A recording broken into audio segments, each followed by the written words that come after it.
out with my brother trying to get their tire fixed. And I just don't want to keep you guys too long tonight because I'm not feeling so well. But the show must go on. So over here, I have a lot of fresh ingredients. I have our chicken cutlet, which is a chicken breast that's sliced thinly so that we can use it in our chicken parmesan. I have ricotta cheese. That's this right here. You can use any brand that you want, a store brand if you like, that's fine. It's all pretty much the same. What I did in this bowl was I put in garlic powder, onion powder, salt, pepper, and our cut herbs, which are fresh oregano, fresh parsley, and fresh basil. So I took these, chopped them up. I gave them a rough chop. A rough chop means that you took it to the cutting board and you cut it up, but you didn't cut it up so small that it got a little more difficult to mess with. So you want to be able to see what it is that you're chopping. So our herbs are freshly chopped in there. And then what I also added into that mixture was fresh baby spinach. So I took our fresh baby spinach and I roughly chopped that as well, put that inside of our cheese, and let that sit so that we can get ready to prep our lasagna rolls. Over here I have our fire on, and we already started cooking some of our chicken cutlets. We lightly fried them so they're nice and golden brown, and we're going to use those, put those inside of our lasagna rolls. I also put in 2 pats of butter, which is equal to about 3 tablespoons from your stick, into a pan. It already has some of the herbs in there, and that's what we're going to use to cook our broccoli when we get ready to saute it. So I had this on low. I'm going to turn it up medium-high so we can cook a couple more of our chicken breasts just so that you can see how that happens. So I'm going to grab my tongs and I'm going to just lightly dredge them in with the breadcrumbs. Now with the breadcrumbs, they were seasoned Italian breadcrumbs. I only put a little bit of garlic powder, salt, and pepper in there, and that's just to add a little bit more flavor to them. We're going to come over here, place those into our grease. That's fine. You guys can take a look at that. Don't worry about the crumbs from the previous cutlets that we cooked. That's all seasoning and flavor, if you mind. I got one more right here. Teresa, I love you. Teresa, I love you very much. I hope that you are keeping me in prayer. And I hope that baby is doing well. And Lana. So we're going to take our excess cornbread. I want cornbread. Somebody asked about cornbread today. That was Jada. I'm going to take our excess breadcrumbs. We don't need that anymore because it's been contaminated by the raw chicken. So we don't want to mix that with anything. Rinse off. So as these start to cook, they don't take a long time. Chicken breasts take roughly about 4 to 5 minutes, and you don't want to overcook it because you're going to stick that into your pasta roll and put that in the oven, so it's going to get time to cook more. So you want to try to keep it juicy. You don't want it to get dry, but the mixture that you're putting inside of your lasagna roll anyway is already sort of wet, so it's not going to be dry anyway. But the point is, you just don't want to overcook it. So we're going to keep that in there for a few more minutes. I'm going to turn the heat on right here for our broccoli. And while that butter is trying to melt down, I'm going to take an onion, which I sliced up, put that in the pan. I have 1 red pepper. It's a half of a red pepper. I'm putting that in the pan. And then what I also have in there is roughly chopped garlic, fresh garlic cloves that I'm going to put in there. And that's about 2 garlic cloves that we're putting in that pan. We're going to let this cook down. So for the past couple weeks that we've been doing the cooking classes, what is it that we call this when we're cooking down our vegetables? It's called sweating. So we're going to let our vegetables sweat, cook down. Our onion is going to become a little bit translucent. And then we're going to add our broccoli in because we don't want to overcook our broccoli. I'm going to... Leslie said hey Leslie, I love you. I hope that you're well. I cannot wait to see you very, very soon. I'm flipping this chicken over just because I wanted to make sure that it cooks evenly. And it is golden. So we're going to let that cook down. And then I'm going to let this cook as well. It's on high, so you want to keep an eye on it. But we're going to prep our lasagna roll right now so we can be ready for our chicken. So what you're going to do is you're going to take your ricotta mixture with your fresh vegetables and herbs, and you're going to lightly place that right on that lasagna roll. Now what I did with the lasagna is I cooked it, I rinsed it in cold water, and then I pat them all dry so they'd be easy to work with. So they're not sticking, they're not hard to use. So now they've been prepped, they've been sitting, and I'm going to place the ricotta on here.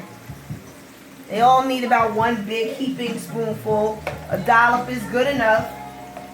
And we're going to just lay these things out, spread it out evenly if you can, if you like, it doesn't matter. We want to completely cover them. And this is going to taste really good. It's lasagna, it's just rolled up. And then if anybody likes the best of both worlds with chicken parmesan and lasagna, you're mixing the two together. And then anybody that likes spinach in their lasagna, you're also carrying that right into your lasagna roll. We're gonna. Who's that?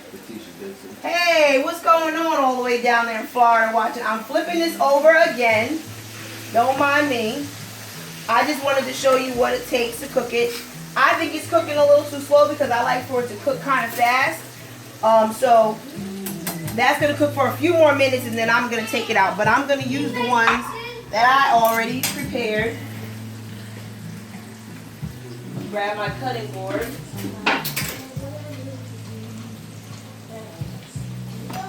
My camera guys are on it. And what we're going to do here is first, let's take our mozzarella cheese, mozzarella for all the Italians, and we're going to layer some mozzarella right onto those lasagna rolls.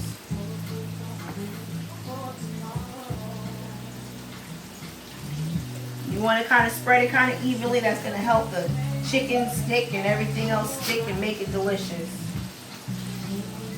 And for anybody that wants to add a little bit more spinach in there because you want to get a little more roughage, you want a little bit more vegetable, you can add a little bit more spinach. But first, let's stick our chicken in there. So we're going to cut our chicken up because I did try doing this with the chicken not cut, and it was kind of difficult to roll because it wasn't as agile and moving around. So I cut it this way. Shawnee said, are those ready-made noodles? No, these are not ready-made noodles. Matter of fact, I can show that to you. I got just any old store brand or name brand lasagna is fine. It had the ridges on the end. I cooked it for 8 minutes in water. That was boiling. I added about 2 teaspoons of salt and a little bit of cooking oil. Well, I put coconut oil in it today. I cooked them down, took them out, and as I said, I rinsed them with cold water, and then I pat them dry with a paper towel and laid them out onto the cutting board. So now my chicken is cooking faster, and I hear it talking to me over here.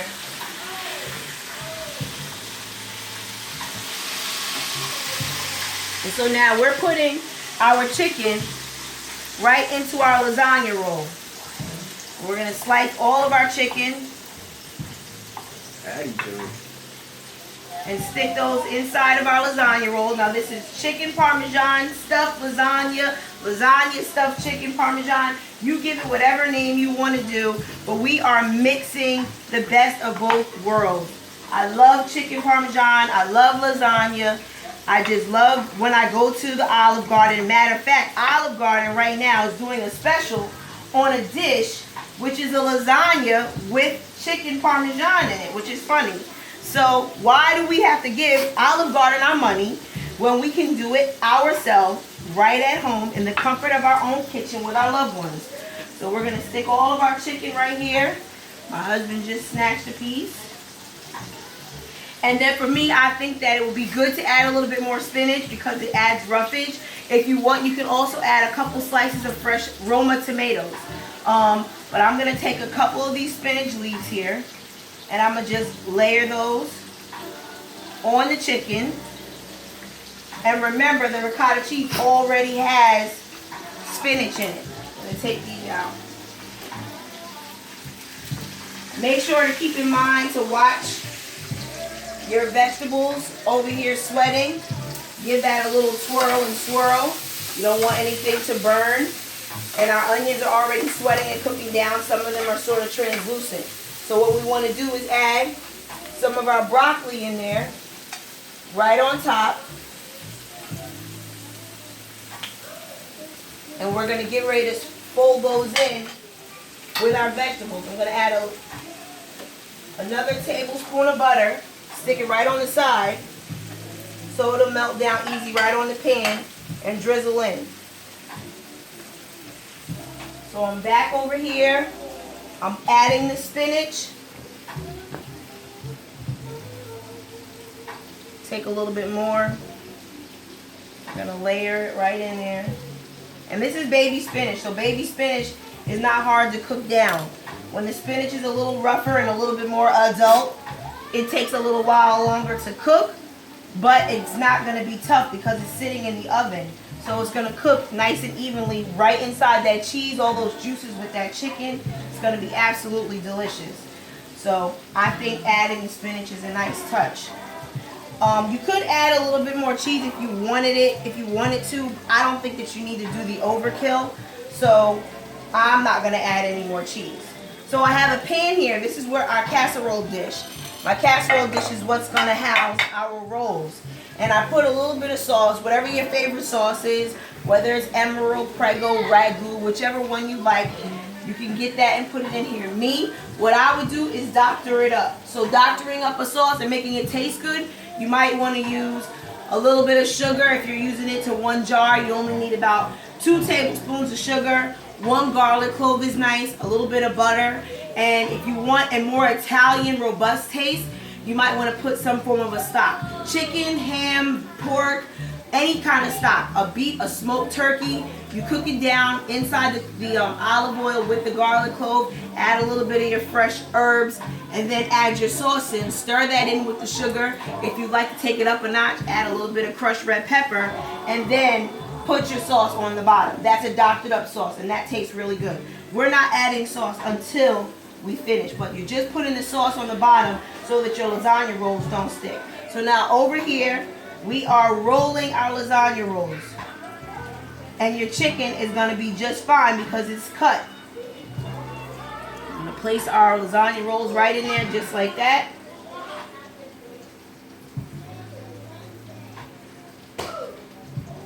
And don't worry about them falling apart. They're fine. Keep rolling them, rolling them, rolling them in there. And laying them close together is fine as well. They're not going to do anything. Even if you have to break them apart to eat them, it doesn't matter because it's still lasagna. You're still going to get every component when you take a bite. 2 more. Lauren Scott said yummy. Yummy. Yes, it is going to be absolutely delicious. Lasagna is his favorite. Mike Lewis joint. Mike, what's going on? And that's our last one. So now we're going to grab our sauce. And we're going to cover all of our lasagna rolls. It's best to try to let it sneak inside on the sides, just so that you don't have them stick. You want to completely cover them because you don't want the pasta to burn when it gets inside the oven. You know, if the pasta gets too much heat on it and it's not covered by the sauce, it will get a little bit crispy. But if you don't mind having that crispy edge on your lasagna, then by all means leave your edges, you know, exposed. Some people like the look of their edges being exposed to see the crinkle of the lasagna. But I say completely cover it. So I'm going to cover all of them generously with the sauce.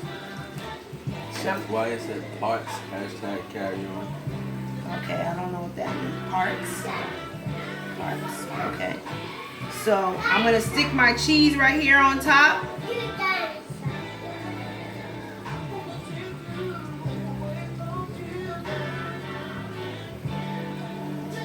Completely covering it. We're getting ready to check our broccoli too because like I said, we don't want that to burn. And if you like to add another kind of cheese on the top, that's by all means knock yourself out and do that. You can cut your own mozzarella cheese. You can add Parmesan. I think I'm going to add a little bit of Parmesan cheese just because it gives it a nice salty taste. It also gets kind of crusty on top and it helps with the mozzarella. So we're going to just add that Parmesan cheese on there. And then we're going to take a few of our herbs here. So this one right here is our fresh organic oregano. We're gonna take a little bit of fresh organic oregano. This is fresh parsley leaves here, flat Italian parsley. And then this is a fresh basil organic leaf right here. So we're gonna just grab a few of these and we're gonna use these to add to our roll. It's best to kind of like get them to all roll up like this and then give them a nice chop. Now, going over it one time is considered a rough, close chop, and that's what I'm gonna do because I want it to be visible on the dish. Try to get it to go evenly all around. And that's going in the oven just like that. We're gonna come over here and just give our broccoli a twirl. Like I said, I was letting the vegetables cook down some more, but I don't want to overcook the broccoli. So, who's that? Nancy? Hey, Nancy. Hey, Nancy, I miss you so much. I saw your pictures. You're looking really, really good. Anthony Lovett Jr. said hey. Hey, Anthony, what's going on? So you want to give those just a light seasoning. So I would grab some salt, and I have here my Stop and Shop Mediterranean sea salt. And just give it one go. And then I'm gonna grab my pepper here. And I'm gonna put this in my hand because I don't want to overdo it. And that's good. And now we're gonna just let that sit for a few more minutes. I would say give it another 2-3 minutes to keep it crunchy. When it starts to get this bright, pretty green right here, you know that your broccoli is done. And we don't want to burn our garlic, and we don't want to mess up on our peppers. But this right here, this combination is absolutely delicious. I really do love that. So anybody who's ever made, whoever's seen the first couple of shows that I did a garlic knot roll. I took a party roll or I take a dinner roll. Just wait right there. This is the roll I grabbed today. Took a dinner roll. I melted some butter in this same exact pan.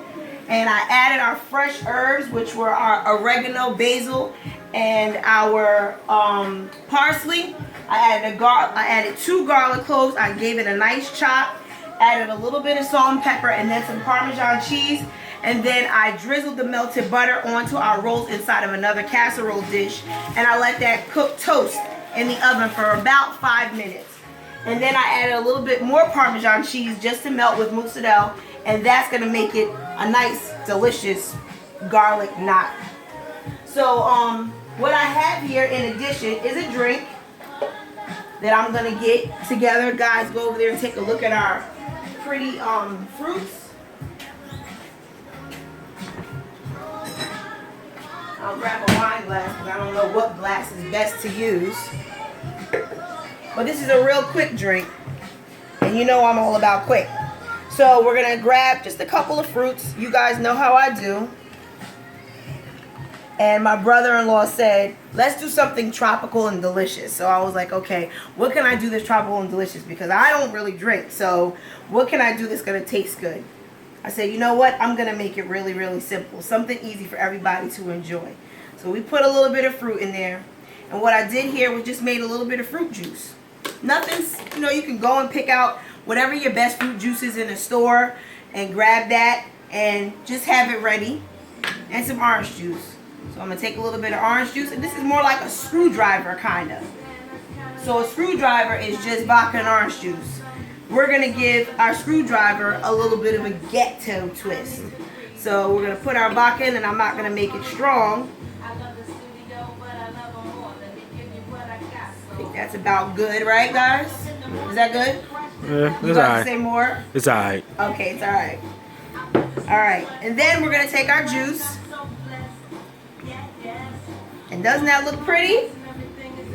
And then a little bit of spritz. And that's with ginger ale, or you can use seltzer if you don't want the sugar. And that bubbles up nice. So now if you want to repeat that, Give your cup the bubbly. Give your cup the orange juice. Give your cup the vodka.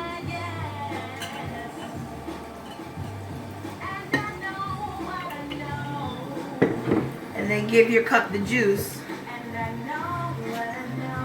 And you have got a tropical drink right there in your cup and in your dish. And your little fancy thing right here, we got our little, oh, what do we need? Oh, you did that first, right? I put it in first. Okay. And then there you have it. You can give it just a light stir. And we're going to let my brother-in-law and my husband try that out. I'm going to try this ASAP. And David said delicious. Lil Ray, someone said, I have a question. Why do you cook so late? I mean, I'm trying to lose weight. I can't keep saying grace after 9. These drinks are going to have me at 250 pounds. I don't normally cook late, Lorraine. I cook at 7 o'clock. If 7 o'clock is too late for you, then it is something that you could do. You could cook this dish, put it in the refrigerator or the freezer, and save it for the next day. And then you can eat it at 6 o'clock so that you don't eat past 8 o'clock. But today it was just one of those days. Like I said, I was in the hospital this morning. I was there all day. And then my husband had a flat tire. So it's not intentional. I don't normally do this. It's just something I'm trying to do. And I want to be consistent. So that's why I try to keep doing it. How's the drink? Good. The drink is good. Okay. So our broccoli looks like it's about done. And I'm going to turn my heat off. And then I have one more treat for you. I'm going to grab a plate right here.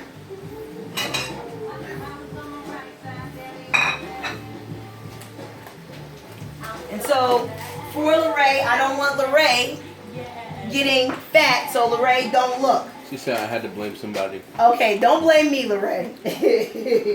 Don't shoot the messenger. Now, here I have just a regular old pound cake. Now, you know a lot of the supermarkets sell pound cake right there from the bakery or wherever it is that you want to buy it. Just grab a pound cake. And I am going to cut the pound cake. And actually, this is low in calories. It's not too bad for anybody that wants to just add a little bit of a light dessert to the end of their evening. Took a pound cake. And here what I did. In a saucepan, I added 2 tablespoons of butter, 1 teaspoon of vanilla extract, 5 strawberries that I cut up, and brown sugar and granulated sugar, just a little bit. I cooked it inside there and I added a little bit of orange juice. And I cooked that down for about 15 minutes. So give me a second.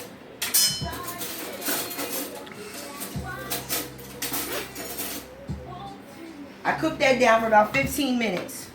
And you see it turns out like a syrup. What that technique is called when you're cooking fruits down in a pan or any kind of creating a sauce is called a reduction. So I reduced it down with the sugar. So I am going to pour that right over our pound cake. And then I'm going to I prefer homemade whipped cream, but I wanted to do something light, so I grabbed a light Cool Whip. So this is light Cool Whip here. Just take a little bit, and if you want to make this look really pretty, you can kind of heat it up some. And put that into a Ziploc bag. Put your Cool Whip in your Ziploc bag. Cut the Ziploc bag right here, just a little tiny bit, and make sure that it's closed. And then grab your bag here, push all of your Cool Whip to here, and push it, and it becomes a piping bag. Just like all the decorative piping that you see on cupcakes, this is a way to make a cheap piping bag without having to buy all the stuff. And if you want to get creative, you take your scissors and you just make little slits on the end, sort of jag it, and it comes out in that pretty looking design. So that's a way to make a piping dish. So that's our dessert for tonight. I'm going to put that right here. near our pretty drink.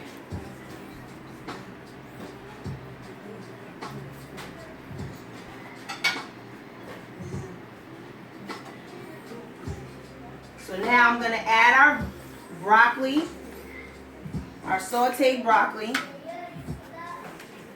to the plate. And I'm going to grab our stuffed lasagna chicken parmesan.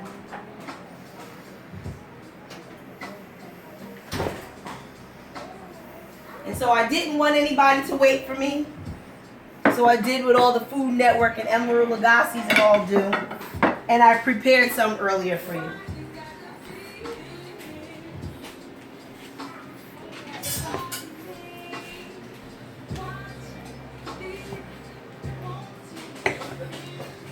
So here you have your lasagna roll already made. God bless you. And we're going to pull that out and plate that right on the side. We're going to take one of our rolls and plate that there. And there you have dessert. You have your drink. And you have your fabulous dinner, all easily done. So I'm going to give that a cut and see what that looks like.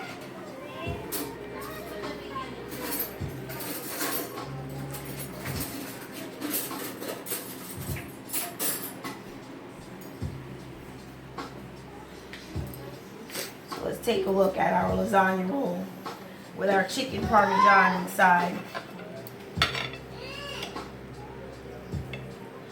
So you can see it's all in there. It's all delicious. Let's try it out. I'm gonna try it. That's the chicken.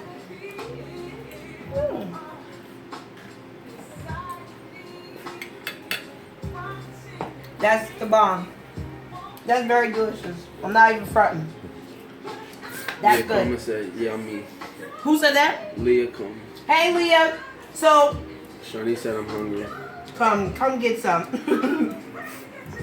So this dish is not as bad as the Alfredo that we made. Although it has the ricotta cheese and it does have the mozzarella cheese, it doesn't have as much. It doesn't have heavy cream in it, so the calories are not as high. So if you only stick to one lasagna roll, you're doing kind of good. Your dish here is probably within a 800 calorie range. Your vegetables don't really have that many calories. If you want to remove the bread, you can remove the bread because that's another carb. The pound cake is not too bad. If you want to do an alternative to pound cake, I would do an angel food cake.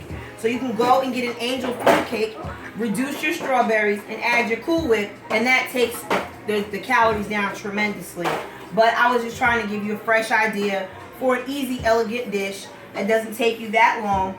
This prep time is roughly about 15 minutes, and the cooking time is about 20 minutes if you want the entire dish to cook, melt, bubble, and taste delicious. So that's all I have for you today. I hope that you saved the video. Keep it. If you'd like to reach out, inbox me.